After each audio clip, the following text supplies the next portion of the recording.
Hello everyone, my name is Elondra and welcome back to my channel. For today's video, I'll be showing you how I completed my 2026 March bullet journal spread.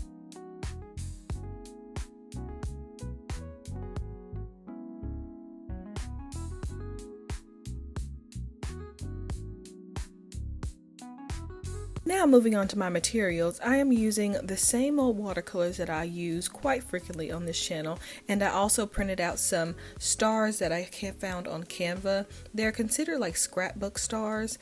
They just look like they've been scanned into the computer. That's what they look like to me. But I really like using those scrapbook style. It makes everything look a little more, it makes everything pop off the page a little bit more. I really enjoy using scrapbook style things inside of my bullet journal. Now moving on to the inspiration for this particular month, I was either debating between doing a 4-leaf clover theme or either a Charlie and Lola sort of theme, and obviously the Charlie and Lola theme kind of won. I saw a video recently on social media talking about how we need to bring back those low stimulation shows, all the shows from like the 90s and early 2000s that had very simple pastel-y colored color palettes, and Charlie and Lola was one of the ones, along with like Max and Ruby and Oswald, like those nice simple shows that had a simple color palette, like the Bernstein Bears. That's another one, very nice central neutral, well not necessarily neutral, but very pastel muted tones, and I really enjoyed that. So Charlie and Lola came to mind, and I was like, oh yeah, we're definitely going to do that theme for this month. As I was putting this bullet journal spread together, the word whimsical just kept coming to me. So I was like, oh yeah, we're going to have a whimsical March. And as soon as I thought that and I said that, the word whimsical just started popping up everywhere. Like, I feel like once you mention a word, like you just see it everywhere. For example, I was watching a video on Facebook. Yes, I still use Facebook. And it was saying that people need to be more whimsical. Like, there's no reason to be so serious all the time. And I was like, you know what? Yeah, like I really love the idea of being more whimsical in life. Well, at the time, I think the girl may have been talking about like decorating her house, and she was putting up like all these different funky wallpapers in her house and painting her house all different colors. But I think that applies to any sort of situation, like bringing a little bit of whimsy into your life. So that's where I got this quote from: stay whimsical and have fun. Because I was like, you know what, I genuinely, even though I'm very cognizant of the fact that I should be doing other things or more things that bring a little bit of fun into my life, sometimes it's like you really just don't do them because sometimes you don't feel like it, and then you feel guilty after. That's how I feel sometimes.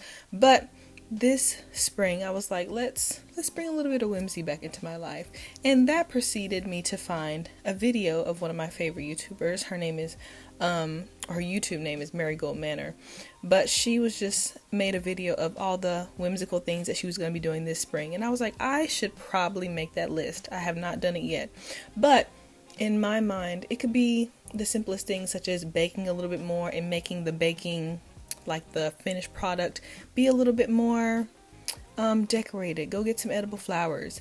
One thing I need to do that may be a little whimsical is start planting my garden. Since COVID, I think I've attempted to have a garden every year.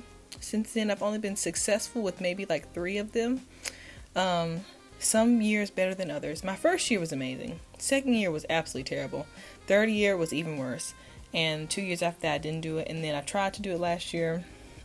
It just did not end up how I needed it to be. But this year, I'm going to be on my P's and Q's. And I'm going to get my whimsical garden done no matter what. So I need to start planning that as well. And maybe add some fun whimsical touches to the garden. And I'll update you on my whimsical journey much later.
as you can see for this bullet journal spread, I didn't do a double page spread for each week because honestly this month I really did not even need all of that.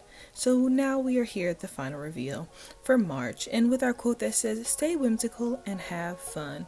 Overall, if you're not that artistic, this is such an easy, simple bullet journal idea for you to do.